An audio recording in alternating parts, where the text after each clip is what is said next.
Oi, gente, tudo bem com vocês? Iniciando mais um vídeo aqui para o canal. Eu sou Rafaela Tomás, se você não me conhece. No vídeo de hoje eu vou abordar com vocês sobre a crise de pânico e a vida com Deus, como que fica quando a gente está passando pela crise de pânico, por crise de ansiedade. Será que é falta de fé? Será que é falta de buscar Deus, né? Então, vou abordar aqui algumas coisas com vocês, eu até anotei, para a gente conversar um pouquinho sobre isso, né? E lembrando que eu não sou nenhuma especialista, eu só vou contar a minha experiência que eu estou tendo no momento, né, com as crises de pânico. Bom, se você caiu aqui de paraquedas, deixa um gostei no vídeo para ajudar. Se inscreva aqui no canal para acompanhar o nosso canal, os vídeos que eu vou colocando aí durante a semana. E depois comenta aqui embaixo para mim a sua experiência, se você já teve esse tipo de crise. Bom, gente, eu tenho aqui os vídeos falando para vocês que eu passei pela experiência horrível, né, de ter crises de pânico. Tem crise de pânico, síndrome do pânico, crise de ansiedade, tem transtorno de ansiedade generalizado, mas tudo tá ligado. Tudo começa com uma coisinha e vai indo até virar as outras coisas. Tudo tá ligado. Pânico e ansiedade andam juntinho, gente. Se você tem um, logo você vai ter o outro. É assim. E eu sou cristã, né, gente? Eu sou cristã, eu vivo uma vida com Deus. E a gente vê que tem muito preconceito ainda sobre isso, ainda mais quando a gente fala que toma antidepressivo, ou que a gente toma esses remédios, né, que são assim, nossa, parece que são muito monstruosos. A gente vê que ainda tem um preconceito por trás, pessoas que associam psicólogo, psiquiatra, com pessoas loucas, pessoas que têm transtornos mentais graves, esquizofrênicas, enfim. Tem muito isso ainda de pessoas que ainda acham que esses profissionais de saúde são só para isso, para tratar pessoas que são, né, têm uma doença mental mais grave. E não, gente, psicóloga é uma ajuda e tanto, psiquiatra, então, assim como tem médico de coração, médico dos ossos, médico do olho, oftalmologista, também tem o médico da mente, do cérebro. Então as pessoas não entendem isso, acham que o que vem das emoções é o diabo, é coisa demoníaca. Eu acredito que tem influência, sim, de coisas demoníacas, mas também tem a doença psíquica, gente. Nosso cérebro tem os neurônios, a química dele pode ser alterada. Então, primeiro de tudo é entender que, mesmo você sendo uma cristã, uma pessoa que confia em Deus, uma pessoa que já entregou a sua vida para Jesus, você não está isenta de passar por aflições nesse mundo. Mas vamos lá, né? Como que fica, então, as crises de pânico e a vida com Deus? Eu vou falar da minha experiência, tá, gente? Sempre quando eu estou numa crise de pânico, a gente não consegue pensar muito. Não pensa, porque o nosso pensamento tá a milhão. Você não pensa em nada, você só pensa que vai morrer. Então, nessa hora, é quase impossível você lembrar de orar ou lembrar de fazer alguma coisa. Por isso tem que ter alguém ali com você para te ajudar você a voltar pro eixo, porque realmente é um desespero, sensação de morte, só quem passou sabe. E a crise de pânico, ela não é a mesma da crise de ansiedade, tá, gente? A crise de ansiedade, ela é um pouco mais leve, apesar dela ser intensa. Ela é um pouco mais leve, porque não tem essa sensação de morte. Tem a sensação que você vai passar por uma coisa ruim, tem a sensação disso, mas a sensação de morte já se tornou crise de pânico. A sensação que você vai desmaiar, que você vai morrer, vai te dar um ataque cardíaco, porque o coração acelera muito. Isso daí já passou para o pânico, já não é mais uma ansiedade simples, tá? Porque crise de ansiedade qualquer um pode ter. Diante de algum perigo que a gente tem, a gente vai ter. Mas o pânico, ele já, tipo assim, a ansiedade, ela já generalizou, ou seja, ela já subiu para um outro nível, que aí virou o pânico, que aí é uma situação de pânico mesmo, que você precisa de alguém ali para te ajudar, você controlar a respiração, você falar, alguém te fala, tá tudo bem, tá tudo certo. Tem pessoas que conseguem ir no banheiro, por exemplo, conseguir se acalmar, tem outras que não, gente, tem outras que precisam de alguém. Então, assim, pela minha experiência, assim, sempre que eu tinha a crise de ansiedade, eu precisava de alguém me falar, é só uma crise, tá tudo bem. No caso, meu marido, né, me ajudava quando ele estava perto. Já tive crises sozinhas, que eu tive que passar e foi desesperador. Mas lá no fundo eu sabia que era uma crise, mesmo se os meus pensamentos ficam a milhão, você não consegue controlar o que você está pensando. Então, gente, nesse momento eu acho um pouco difícil, ainda mais se a pessoa está descobrindo agora que está passando por esse transtorno, não está em tratamento, é muito difícil você lembrar de fazer uma oração, de conversar com Deus, né, na hora da crise. Mas é possível para quem já está um pouquinho mais controlado, para quem está começando assim, não tá tão intenso. Mas na hora é um desespero que mexe da cabeça aos pés. Você fica dormente, sua cabeça fica dormente, você soa muito, dá vontade de correr, dá vontade de gritar, dá vontade de chorar. Então, é uma coisa que a gente realmente, assim, perde um pouco do controle do que está acontecendo no nosso corpo. Os pensamentos ficam muito, assim, acelerados. Mas, enfim, gente, primeiro eu quero ler aqui o Salmo 34, é escrito assim, ó. Muitas são as aflições do justo, mas Deus o livra de todas. Então, a vida com Deus, gente, diante de quem tem crise de pânico, a gente fica mais próximo de Deus, a gente fica mais, né, mais assim, só que a gente também pega um certo medo, a gente tem um certo medo. A gente fala, poxa, será que é minha hora? Será que tá acontecendo tudo isso para Deus me levar mesmo? O que é? A nossa fé não vai mudar diante de uma crise de pânico. Se você está firmada em Cristo, na rocha, né? Se você não está firmada na areia, você está firmada na rocha, como a palavra diz, a sua fé não vai mudar. Não vai mudar. O que vai acontecer é que você vai ficar mais próxima de Jesus, sim. Você vai clamar mais pelo nome dele, porque você quer ser curada e quer ser liberta. Então, tem muitas vezes que Deus permite coisas na nossa vida para nos moldar, para nos achegar mais a ele, porque com o tempo a gente tende a se afastar, né? Então, o Senhor permite certas coisas, sim, para que a gente venha para ele novamente, para que a gente não se esqueça, sabe? Então, eu acredito naquele versículo que fala que tudo coopera para o nosso bem. A minha vida com Deus continuou a mesma coisa. Eu continuei indo à igreja. Claro que tem dias que eu não consigo ir. Tem dias que o medo é tanto de passar mal. Agora eu tô controlada, viu, gente? Eu tenho uns vídeos aqui falando dos remédios que eu tomo. E eu tô tomando agora. Eu tô tomando um remédio que tá me ajudando muito.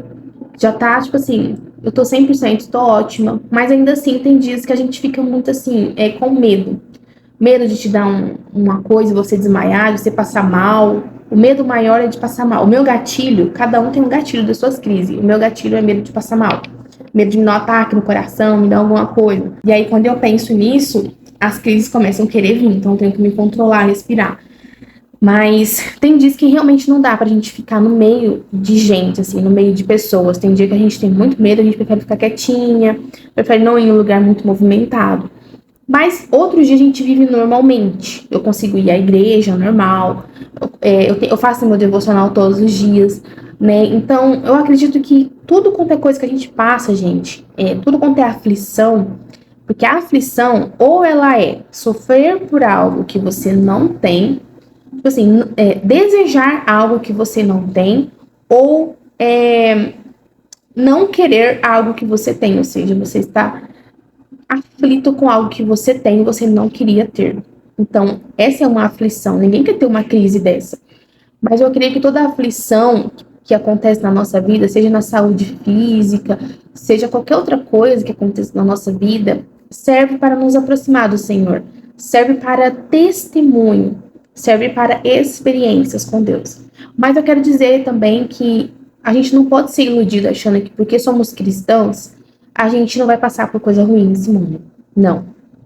Tanto cristão, quanto não cristãos, quanto quem crê, quanto quem não crê, está sujeito a passar coisas ruins nesse mundo. Por isso que Jesus deixou bem claro que no mundo vamos ter aflições, mas tem de bom ânimo, eu venci o mundo, ou seja, Jesus venceu o mundo. Então, gente, vamos ter aflições, não importa se a gente está com Deus há 20 anos, se acabamos de conhecer o Senhor, se acabamos de entregar nossa vida para Jesus, nós vamos ter aflições, isso é fato.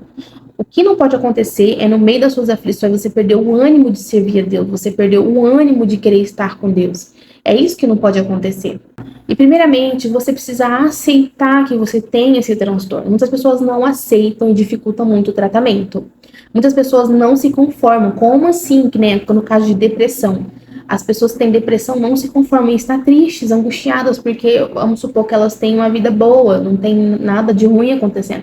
Mas a depressão não vem de uma hora para outra, não vem só por um motivo, ela tem vários motivos e ela pode ser coisas lá do passado que encadeou hoje, então nem sempre é aquilo que você está vivendo hoje.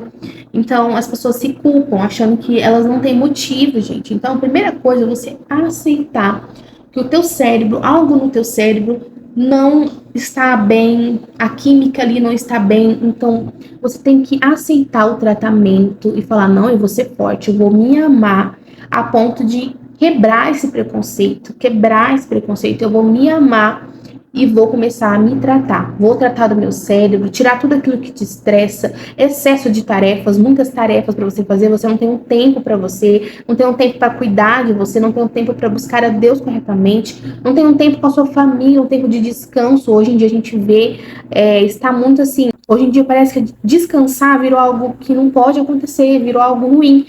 Às vezes eu tô descansando, eu me culpo, nossa, eu devia estar fazendo alguma coisa. Hoje em dia as pessoas estão tão aceleradas, fazendo 1000 coisas no seu dia, que parece que você se sente culpada se você tá assistindo ali uma série. Você acabou o seu serviço, vai deitar, assistir uma série. Parece que se sente culpada, nossa, eu devia estar fazendo alguma coisa, eu devia estar fazendo um exercício, nossa, eu devia estar lendo um livro, nossa, eu devia estar indo visitar alguém. Então, é tanta coisa hoje, é tanta cobrança, que é difícil mesmo descansar, né? A gente tá todo momento se culpando. Mas o momento de descanso é tão importante quanto o momento que estamos produzindo. Então, a gente tem que entender isso. Descansar é uma ordem de Deus. Por que que o Senhor fez questão de colocar nos 10 mandamentos? Guardar o sábado. Aquilo ali significa guardar um dia para descansar. Deus colocou como mandamento, né? Aí nós, como crentes, queremos seguir os 9. Todos os 9 a gente segue, mas o guardar o sábado, que pode significar você guardar um dia da sua semana, seja o domingo, seja o sábado, ninguém quer seguir. Mas os outros 9 a gente quer tentar pôr em prática. Mas esse aí do descanso é negligenciado, que eu quase não vejo ninguém falar. Então, gente, hoje em dia está sendo muito negligenciado o sono, o descanso, está sendo negligenciado o tempo de qualidade com a sua família, está sendo tudo negligenciado. E isso a gente vai adoecendo cada vez mais mentalmente. Nosso corpo precisa de descanso, precisa de contato com o nosso Criador, sabe? O corpo precisa ter contato com o Criador, aquilo que o criou, entendeu? Deus nos criou, então o nosso corpo necessita de ter contato com ele. Então a gente negligencia muitas vezes o descanso, aquele momento seu, sabe? A gente está negligenciando isso. Outra coisa, não tem a ver com falta de fé, não. É nessas horas que você vai colocar sua fé em ação. Não é só nas horas boas, a hora de receber uma porta aberta, a hora de você estar passando todo tipo de alegria. Não, é nessa hora de angústia e de aflição que nós vamos colocar a nossa fé em prática. É aí que você vai ver o nível que está a sua fé. Se você vai questionar a Deus, se você vai querer desistir de tudo, se você vai continuar e vai pegar na mão do Senhor para te guiar. É nesse momento que você vai colocar a tua fé em prática. É nesse momento que você tem que orar e pedir para o Senhor misericórdia, pedir para Ele te socorrer. Eu lembro de vezes, gente, de eu ajoelhar no chão, pôr minha cara no pó, falar: Deus, me livra disso. Me livra, me livra. Então, é essa hora que você tem que clamar a Deus. É nas horas mais difíceis que Ele nos vê. Tem um hino que fala isso. É nessas horas que Ele mais nos vê. Então, assim, é a hora de usar a tua fé. Usa a tua fé. Mas primeiro, o que eu te oriento primeiro a fazer? Primeira coisa, procure um médico. Procure um psiquiatra, um clínico geral, psicólogo. Procure os profissionais da mente para eles poderem te orientar, te dar uma medicação se for necessário. Para com preconceito, gente. Tem remédio para tanta coisa. As mulheres tomam tão, nossa, lindamente hoje concepcional, que é para não engravidar, e tomam com tanta alegria, sabe? Para não engravidar. Tô livre e tal. Mas a hora que é para tratar das suas emoções, do teu cérebro, tem preconceito, sabe? Então, para com esse preconceito, faz o seu tratamento. É um transtorno como qualquer outro. Se precisar de medicação para colocar as coisas no lugar, bora tomar a medicação. Gente, para com isso. A primeira coisa é tirar o preconceito. Procure um médico, sabe? E a segunda coisa é você continuar firme na sua fé. O dia que você não tiver, que você não tiver muito assim, amedrontada, o comecinho do remédio é o mais difícil, gente. Eu posso dizer para vocês que eu passei por 2 adaptações de remédio. Eu tomei sertralina e foi muito difícil a adaptação de sertralina. Ele me dava sensações horríveis, parecia que eu ia morrer. Então, assim, os primeiros dias com o remédio é difícil mesmo, mas você tem que aguentar. Só se estiver fora do normal, aí você precisa mudar, né, a medicação. Mas, gente, os primeiros dias ele vai aumentar os sintomas, mas depois vai melhorar. Eu falo por mim. Hoje eu tô tomando paroxetina. No começo foi difícil também a adaptação, foi menos do que o sertralina, foi menos difícil. Mas hoje eu posso dizer pra vocês que eu tô normal, tô vivendo minha vida normal. Você entendeu? O doutor me deu um outro remédio na adaptação, caso precise. Ele também vai te dar um outro remédio que te acalma mais rápido. na adaptação. Então eu tive esse remédio aqui também me auxiliando, me ajudou demais, demais, demais. Então assim, gente, não negligencie o tratamento. Deus pode usar os profissionais da saúde, ele capacitou os profissionais da saúde para entender o nosso cérebro, a nossa mente, para entender e nos ajudar. Então, para com esse preconceito. Se as pessoas ao seu redor têm esse preconceito, para de contar para elas. Vai você por você, vai no médico, marca médico, seja corajoso, seja forte, vai. Mas não tenha medo do tratamento, sabe? Não tenha medo, vai que vai dar certo. Eu tô aqui para te falar que vai dar certo. Eu passei dias horríveis na adaptação do remédio, dias horríveis. Mas eu estou aqui agora vivendo normal. Eu tô tendo minha rotina normalmente, não tenho mais crises. Eu tô normal. E a cura vai acontecer. Mas você tem que conciliar a cura do tratamento com a medicação, a parte física, com a parte espiritual. Você também não pode negligenciar a tua vida com Deus. Faça seu devocional, vai ler a sua Bíblia, leia Salmos. Eu lia muitos Salmos quando eu estava ruim, nas crises, quando eu estava triste. Eu lia Salmos, lá Salmos são orações, você pode fazer aquelas orações de Salmo, que Davi estava ali tão angustiado. Então, eu acho que Davi também sofreu com pânico. Ele ficou muito tempo sendo perseguido por um exército para matar ele. Ele tinha que andar em caverna, fugir daqui, fugir para lá. Ele teve que se fingir de louco para disfarçar quando estava diante de um rei lá. Então, gente, leia a Bíblia. A Bíblia tem muitos exemplos que vai te ajudar, vai te dar esperança. Traga à memória o que te traz esperança. E a palavra de Deus tem lá esperança para você. Leia a Bíblia, leia Salmos. Se você não sabe por onde começar, comece por Salmos. E a sua vida com Deus continue na medida que você conseguir. Ah, não estou conseguindo ir à igreja. Assista uma pregação. Não estou conseguindo ir à igreja. Coloca um louvor, louva a Deus aí, você e ele na tua sala, no teu quarto. Sabe? Aí, dia que você estiver sentindo melhor, vá na igreja, vá congregar com seus irmãos. Mas não negligencie também a vida espiritual. Não fique só tomando remédio e deixa o espiritual, porque o nosso inimigo ele pode sim usar essa brecha, esse momento de fragilidade que a gente está, para nos atacar mais ainda na mente. Mas é isso, gente. Acho que eu deixei bem claro para vocês aqui. Conciliar tratamento, medicação, físico com espiritual. Só assim você vai se controlar, se curar. Eu acredito que tem cura sim, em nome de Jesus. Então, lembra que muitas são as aflições dos justos, mas Deus vai nos livrar de todas. E tudo que você está passando vai contribuir de alguma maneira para o teu bem. Você vai crescer em Deus, você vai poder testemunhar depois do que Deus fez, vai poder ajudar outras pessoas. Assim como eu estou fazendo esse vídeo aqui agora para você, você pode muito bem ajudar com o seu testemunho depois, com a sua experiência, ajudar outras pessoas que vão passar por isso. Então, não perca a sua fé e dá sim para ter a vida com Deus normalmente, mesmo tendo as crises de ansiedade. Mas desde que você se trate corretamente, tá bom? Então é isso, gente. Me conta sua experiência aqui, se você já teve esse tipo de experiência, né, que não é boa. Mas me conta aqui embaixo o que você achou desse vídeo. E se inscreva aqui no canal. Eu tô sempre por lá no Instagram com vocês, hein? Me siga lá, tá aqui na tela, aparecendo aí pra vocês. Um grande beijo, fica com Deus e até os próximos vídeos. Tchau!